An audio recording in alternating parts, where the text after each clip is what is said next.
Thank you so much, Sharmila. Namaste, salam alaikum, bonjour, good morning, good afternoon, and good evening.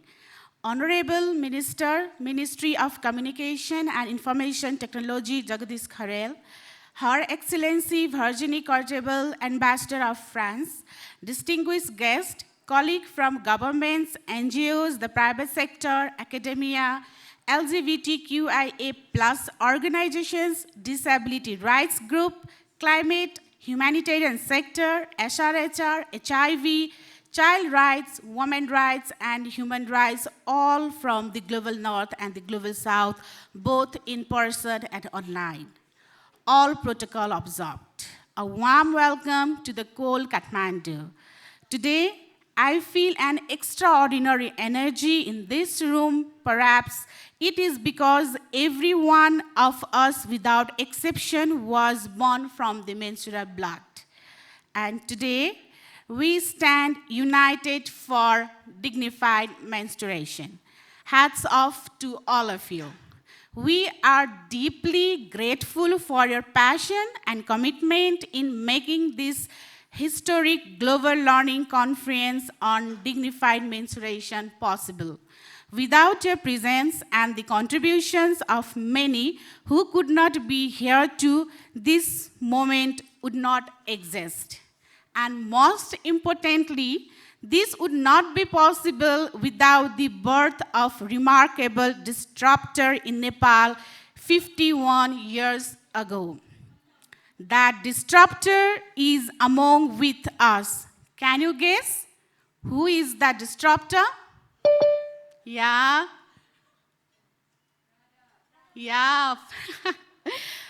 Yes, Dr. Radha Poudel.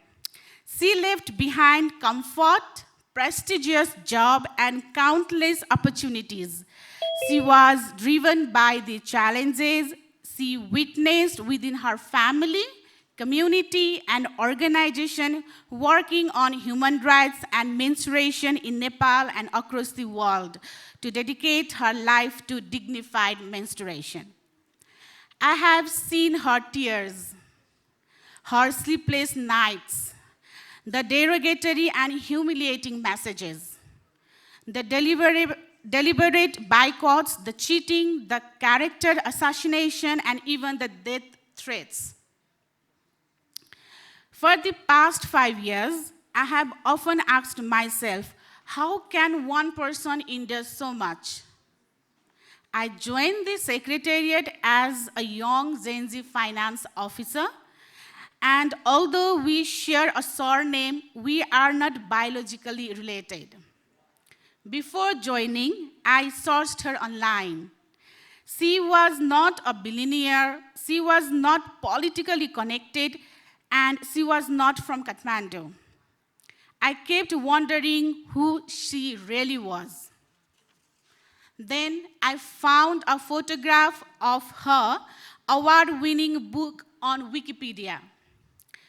But even I doubted because she did not even fit the image of success that Nepali market expect. The office was small, shared, and modest. I questioned whether did I made a right decision. 3 months later, I finally met this disruptor.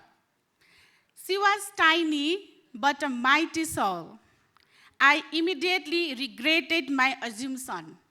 She carries over 3 decades of experience developing and testing the dignified menstruation framework with mother, children, youth, politicians, journalists, faith leaders, policymakers, government, and the private sector through initiatives such as Women in Peace and Politics, the Stop Rape campaign, etc. I realized that the reason she gave up her privilege was pain. The pain she experienced before her menstruation, the pain she endured during menstruation, and the pain lived by menstruators around the world. The circumstances in which she was born, raised, and worked shaped her courage and unwavering commitment to more than 4 billion menstruators, and indeed to every human being and the entire planet. Menstruation predates Aristotle, Marx, Einstein, everyone. It is a fundamental biological reality of human existence. Yet, she has been challenging a global system led by those with power, those with money, connections, and degree from the world's most renowned universities. I am proud to walk even a small step in her footsteps. Like the tip of pyramid, she has only few but deeply committed allies. Thank you for believing in her and working with us for dignified menstruation. Every day, I learn from her how to remain minimalist yet transformative, how to understand the lives of menstruator at the margin of the margin, and how to rise after every fall. You may be surprised to know that she even appreciated the COVID-19 pandemic because it allowed us to mobilize friends globally and to integrate dignified menstruation into pandemic and responses strategies. I have often faced insult while visiting offices, even from the high-level authorities mandated to uphold dignified menstruation under our Constitution. Many criticized her, sometimes influenced by external pressures, but her ability to present testimonies and evidence with calm conviction always made the truth undeniable. Many times, I felt the world wanted her silence. Dear global community, you call the leadership from the Global South, you urge survivors to lead, so when you will walk your talk? You hesitate to fund us. You demand scientific journals before believing lived realities. Is this justice? Is this what survivor-led leadership really means? I could write entire book about her journey and dignified menstruation. The stories that are not on Google, the stories even her family doesn't know. Today, I call on you to listen the stories, practices, and tools emerging from the Global South without judging our languages, our geopolitical position, or the size of our balance sheet. There are countless disruptors across the Global South, and their stories matter to building a more dignified, peaceful, and just world. I was born and raised in Kathmandu. But through her vision, I see Nepal and the world through the lens of dignified menstruation. On behalf of Global South Coalition for Dignified Menstruation, I thank you from the bottom of my heart. Thank you even for the insult and the discrimination we have endured because they strengthened our commitment. Today, as a mother of 4-year-old daughter, I watched her dance to the song we heard earlier, मबाट महिनावारी चलिरहेछ संसार भएरै महिनावारी. It means that I have transformed, my family has transformed, and many others on the journey of the transformation. Thank you to everyone across the world who stand for the dignified menstruation directly or indirectly. As you know, dignified menstruation is not just about using the word dignity. It is a composite outcome of 4 fundamental human rights principles: dignity, freedom, equality, and non-discrimination. Let me explain briefly. Globally, one of the most common menstrual practices is avoiding public life sports, swimming, and other activities. This is rooted in systemic inequalities shaped by menstrual discrimination, where menstruation is seen as impure, dirty, or state of the weakness.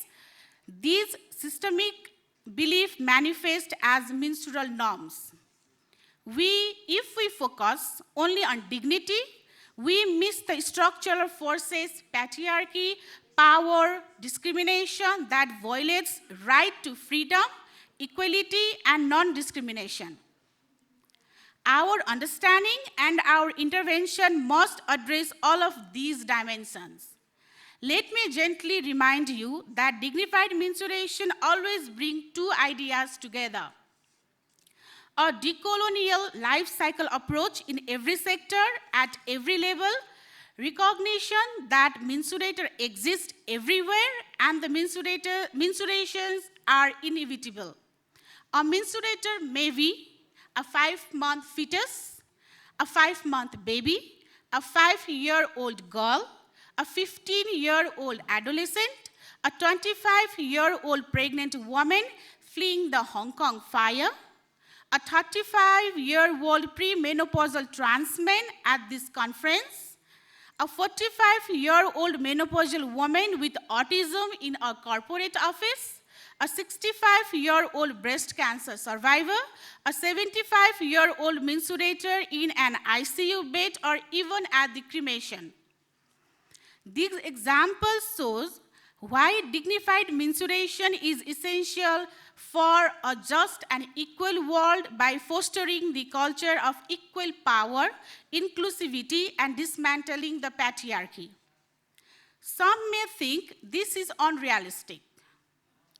I have seen comments and emails mostly from the global north questioning our vision. But truly, work together toward dignified menstruation, regardless of whether you menstruate or not. You must first acknowledge the beauty and essence of menstruation and its inalienable links to the human rights. Non-menstruator born through menstrual blood have the responsibility to oppose menstrual discrimination wherever they stand. Menstruator, too, must recognize their power and embrace the pride that nature has given them. Dignified menstruation is about embracing menstruation in all its diversity so we can prevent sexual and gender-based violence, intimate partner violence, femicide, female genital mutilation, and countless other injustices. It's enable menstruators to take their place at table of peace building, climate action, and politics. It strengthens child rights, women rights, LGBTQIA+ rights, disability rights, and human rights for all. It reduces sexually transmitted infection, HIV, vulnerability, and others, and enhance SRHR. Over next 3 days, this conference will explore themes including menstrual management, WASH, climate crisis, and humanitarian setting. Global South Coalition for Dignified Menstruation is here to learn, grow, and shape the journey of dignified menstruation towards more equal and just world for all. Our menstruator should never reach a point of suicide, as happened with Radha in Nepal, as happened to Jacqueline in Kenya in 2019, despite the government providing free pads since 2017. This is why centering dignified menstruation is urgent and essential. In 2020, Global South Coalition for Dignified Menstruation organized a 3-day hybrid workshop on dignified menstruation. 5 years later, we gather again with greater strength and purpose. Your insight during the thematic discussion will shape Global South-led menstrual and human rights discourse. Your contributions are precious and deeply welcomed. We are here to co-create. Let's us co-create. If there is any confusion along the way, allow me to offer 2 guiding points, 2 mantras that form the foundation of dignified menstruation. First, today, mark the 14th day of the 16 days activism against sexual and gender-based violence. Menstrual discrimination is both a cause and an outcome of sexual and gender-based violence. How many times? How many types? It's countless. Second, today falls in December, a symbolic month, and we're just 2 days away from the International Human Rights Day. Menstrual discrimination is a clear violation of human rights. How many types and how many times? It's countless. Therefore, if there is no if or but, regardless of where we stand or what responsibilities we hold, this is our collective obligations. With this appeal and reminder, I warmly welcome you all once again and wishing you a meaningful and inspiring stay. Thank you and namaste.